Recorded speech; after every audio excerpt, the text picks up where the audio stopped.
Okay, so we have interview with Mr. Markus Dettenhofer.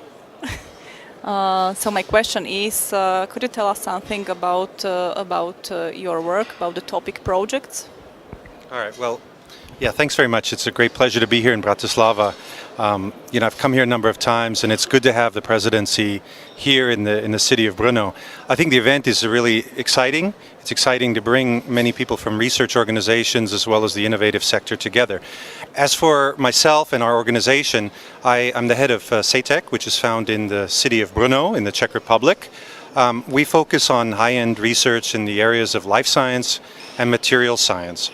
Our principal goal is to do discovery-based research, but also encourage collaboration with industry, so commercialization is in our portfolio. Some of our most recent successes is we've been able to get some very competitive ERC grants, and we also have some of our first spin-out companies based on the technology that was developed in-house. On the whole, CETEC is developing in an interesting way in the country of the Czech Republic, which is not always that straightforward. So there's many challenges for CETEC and the Czech Republic, and we're working to try to build an innovative ecosystem which includes combining both the industry and the research sector, but also, of course, the government, both at the national, regional levels, in order to spur this forward. We see Brno as a center of high-end research as well as technology that should emerge in the future if we put the right ingredients in place.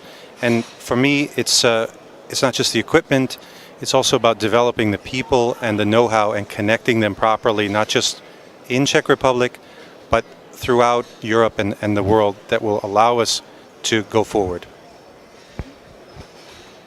I have one question more.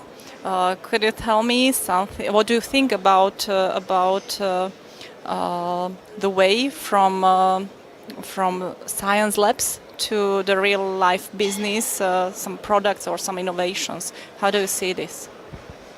Yeah, that's an excellent question.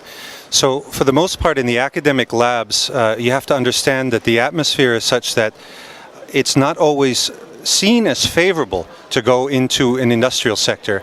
But the data indicates that the vast majority of PhD students will not stay in academia. It's not even financially feasible to have all of the PhD students stay in academia. They must go out and do great things. The gap is really in the training or exposure of these particular students. So now you've trained these PhDs. They're very smart. They have great ideas. But how do they commercialize without having exposure to the industry? So exposure is really key. I'm a big fan of mentorship.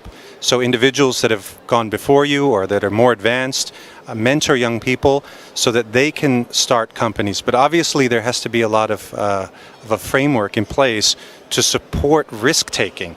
And one of the deficits that we see in many parts of Europe and also in the EU 13 is the tendency to take risk is not really there.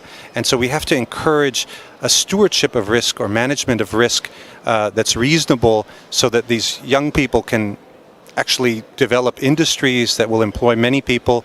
And let's face it, the more people you employ, the more taxes they will pay, and that's a plus, obviously. So in this sense, I think the training and exposure is key for these people to be adventurous and take risks. That's interesting answer. So the last question, what is your message from this event? Well, my message is that I think this event is a great showcase of what is happening both in Bratislava, Slovakia, but also in the peripheral countries. And there are pockets of excellence. There's many pockets of excellence that I've seen throughout the EU 13. Sometimes they're difficult to find, but with exposure and proper marketing, they can be unearthed, but they need to be supported. So support the innovative life cycle in these places. Thank you. Thank you so much.